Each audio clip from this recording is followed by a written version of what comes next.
할렐루야, 반갑습니다. 오늘도 하나님의 말씀을 사모하며 수요 성경 공부 모임 시간에 나오신 여러분 모두를 주님의 이름으로 환영하고 또한 축복합니다.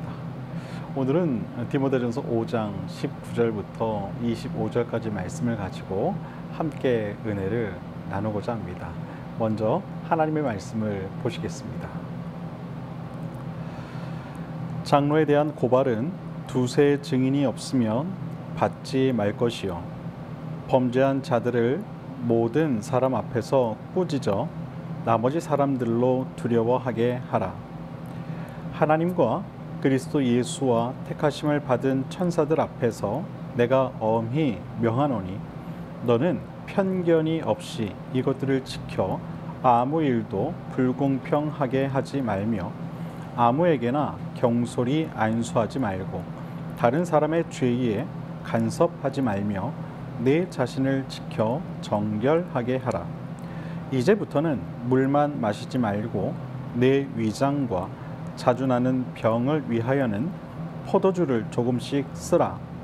어떤 사람들의 죄는 밝히 드러나 먼저 심판에 나아가고 어떤 사람들의 죄는 그 뒤를 따르나니 이와 같이 선행도 밝히 드러나고 그렇지 아니한 것도 숨길 수 없느니라. 아멘.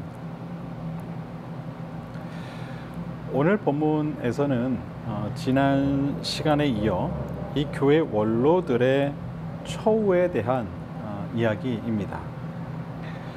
교회 원로들이 하는 일은 원칙적으로 두 가지로 이루어져 있습니다. 그 첫째가 잘 다스리는 것이요, 둘째가 말씀과 가르침에 수고하는 것입니다.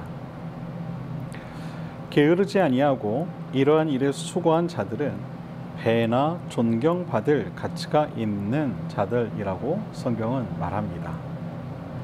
그러면서 교회 안에서 이런 원로들에 대한 온전한 예우를 통해 교회의 질서를 지켜갈 것을 권고합니다. 오늘 본문에서는 이러한 이 교회 원로들에 대한 이 송사에 관한 이야기입니다. 교회 안에는 존경받을 만한 원로들이 있는 반면에 때로는 이처럼 이 송사를 받아야 할 원로들도 존재합니다. 오늘 본문은 만약 송사를 해야 할 경우에 반드시 신중하게 해야 한다고 말하면서 그들을 향한 송사는 있어야 하지만 그것이 헛소문이 되어서는 안 된다고 권고합니다. 또한 송사는 믿을 만한 두세 증인이 입증해 주지 않으면 받아들이지 못하는 것이라고도 말을 합니다. 그리고 반드시 증인들 앞에서 행해져야 한다고도 말을 합니다. 즉 피고와 원고가 서로 대면하여 송사가 이루어져야 한다는 것입니다. 성경은 어떤 사람에 대해 송사가 행해졌을 때 그것이 증명되어지도록 매우 세심히 살피되 범죄한 자들은 모든 사람 앞에서 꾸짖는 것이 맞다고 말을 합니다. 이것은 교회 공동체가 이로 인해 상처 입은 만큼 치유하기 위해서이기도 합니다. 20절에서 말한 것과 같이 나머지 사람으로 두려워하게 하기 위해서라고 이 죄에 빠질 위험이 있는 자들로 하여금 실족함으로 책망받은 자들의 본보기를 통해 경계시키기 위해서이기도 합니다. 공개적으로 꾸짖으라는 것은 책망받는 무리들의 유익을 위해서뿐만 아니라 나머지 사람들의 유익을 위해서도 제시된 것이다 라는 것입니다. 사랑하는 여러분, 교회 공동체 안에서는 때로는 이처럼 누군가의 잘잘못을 판가름해야 할 때도 있습니다. 그럴 때에는 공정해야 되겠죠. 또한 모든 것에 신중해야 할 것입니다.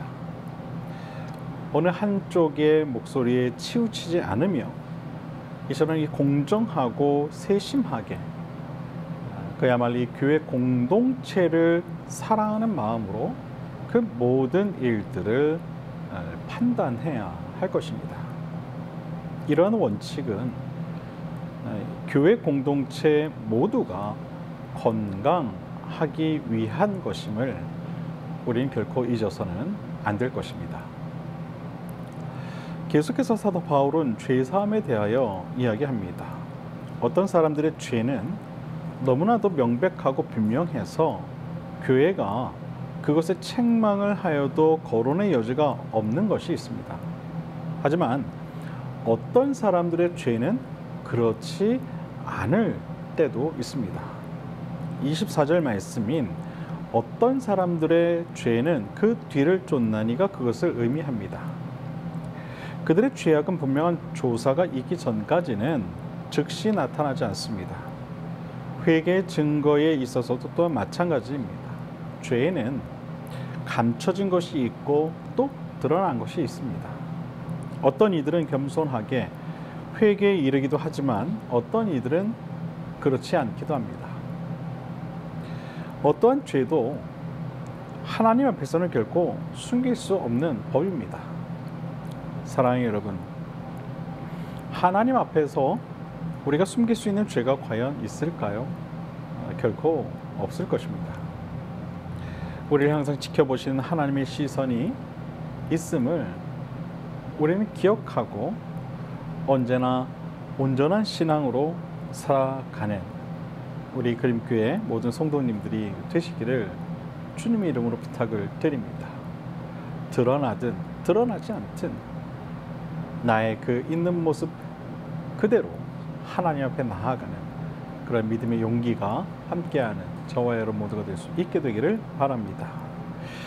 마지막으로 사도 바울은 개인적으로 디모데에게 이야기합니다.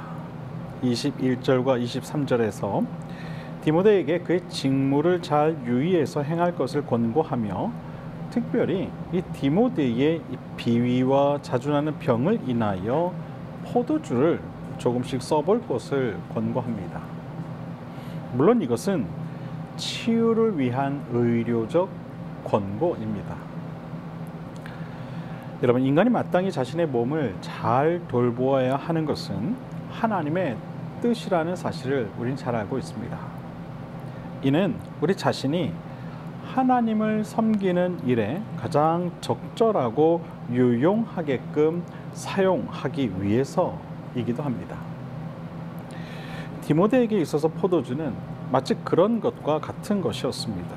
그의 사역과 유익을 위해 방해되는 것으로가 아니라 그에게 도움이 되는 것으로서 사용되어지는 유용한 치료제와 같은 것이었습니다.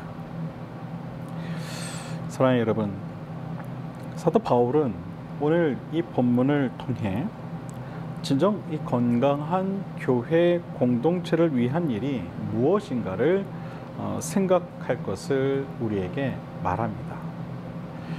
그것이 때론 송사가 되었든 또 디모데를 향한 포도주가 되었든 그것이 무엇이 되었든 중요한 것은 건강한 교회 공동체를 위한 그러한 일이 되도록 해야 한다는 것입니다.